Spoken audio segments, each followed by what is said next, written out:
Iran पर आए रोज दबाव बढ़ता जा रहा है। ईरान की अवाम कह रही है कि खून का बदला खून होना चाहिए। जिस तरह इजराइल, सऊदी अरेबिया और अमेरिका ने मिलकर ईरान के मोहसिन फखरीजादा जो कि एटॉमिक साइंटिस्ट थे उनको हलाक किया है, ठीक वैसे ही ईरान को भी चाहिए, ईरान की गवर्नमेंट को भी चाहिए कि वो सऊदी अरेबिया, मुत्तहिदा अरब अमारात, बहरीन, अमेरिका, इजराइल का कोई न कोई एक एक करके बड़ा ऑफिशियल रास्ते से हटा दे। नाज़रीन ग्रामी, आपको ये बता दें कि ईरान के एक्शन मोड में आने के बाद अमेरिका ने अपना एक जंगी बहरी बेड़ा इजराइल के शहर हीफा की तरफ रवाना किया है। हीफा की बंदरगाह पर यह बहरी बेड़ा पहुंच चुका है। इसके अलावा तुर्की भी मैदान जंग के अंदर आया है। उसने साथ रशिया को भी इस जंग के अंदर इन्वॉल्व कर दिया है। रशिया ने भी अपने बहरी बेड़े और अपने बॉम्बर तैयारों को हरकत दी है। नाज़रीन ग्रामी, बहुत सारे मामलात खराब होते हुए दिखाई दे रहे हैं और ऐसा लगता है कि दुनिया तीसरी आलमी जंग के दिहाने पर पहुंच चुकी है। नाज़रीन ग्रामी, क्या है मामलात, किस तरह आगे काम चल रहा है, तमाम कहानियां आज की इस वीडियो में हम आपके साथ शेयर करेंगे। छोटी सी गुजारिश है कि आप हमारा यूट्यूब चैनल हसनात टीवी को सब्सक्राइब कर लें, घंटी के निशान को दबा लें ताकि लेटेस्ट न्यूज आप तक बर वक्त पहुंचता रहे। नाज़रीन ग्रामी, सबसे पहले बात करते हैं ईरान की। तो ईरान के अंदर बहुत सारी शोरश पैदा हो गई है। लोग ये डिमांड कर रहे हैं कि जिस तरह उन्होंने कासिम सुलेमानी को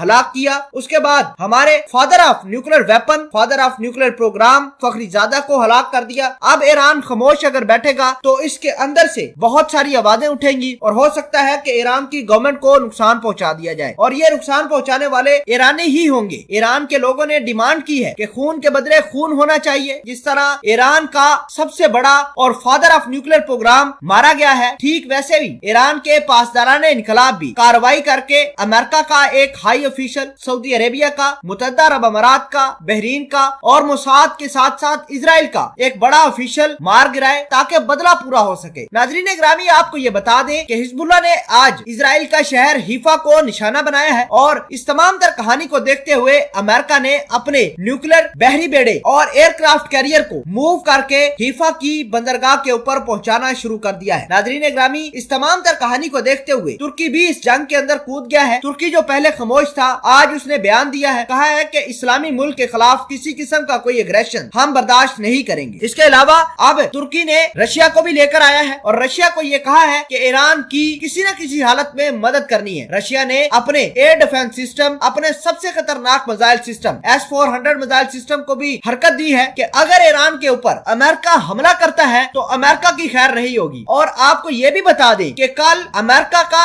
एक बहरी बेड़ा रशिया के समुद्री हदूद के बिल्कुल करीब से गुजरा है। तब से रशिया ने अपने बहरी बेड़ा को मूव करना शुरू कर दिया है। तब से रशिया अलर्ट पर है। दूसरे नंबर पर कल ही अमेरिका के बॉम्बर तैयारे B-52 ने एक परवाज भरी है और समुद्री हदूद जो रशिया की थी वहां से पास हुआ है। उसके बाद आज कुछ यूं हुआ है कि रशिया का जो बॉम्बर तैयारा है वो अलास्का के अंदर गया है और अलास्का का एक राउंड बनाया है। अमेरिका के जितने भी फाइटर जेट थे, अमेरिका के रडार सिस्टम सारे के सारे मुंह तकते रह गए और किसी ने कुछ नहीं कर पाया। इसका मतलब ये है कि रशिया के अंदर अब भी वही दम है जो पहले हुआ करता था और अगर अमेरिका किसी न किसी तरीके से इजराइल की मदद करके ईरान के ऊपर हमला करता है तो ईरान, रशिया और तुर्की भी अमेरिका को भरपूर जवाब देंगे। इस तमाम तर कहानी को देखते हुए यहूदियों ने अपने शहरों के अंदर इमरजेंसी नाफिज कर दी है और लोगों को ये एडवाइस जारी की है कि वो अपने घरों के अंदर ही रहें, रात को जल्द से जल्द लाइटें ऑफ कर दें। इससे साबित होता है कि इजराइल ईरान के मुमकिन हमले से किस कदर डरा हुआ है।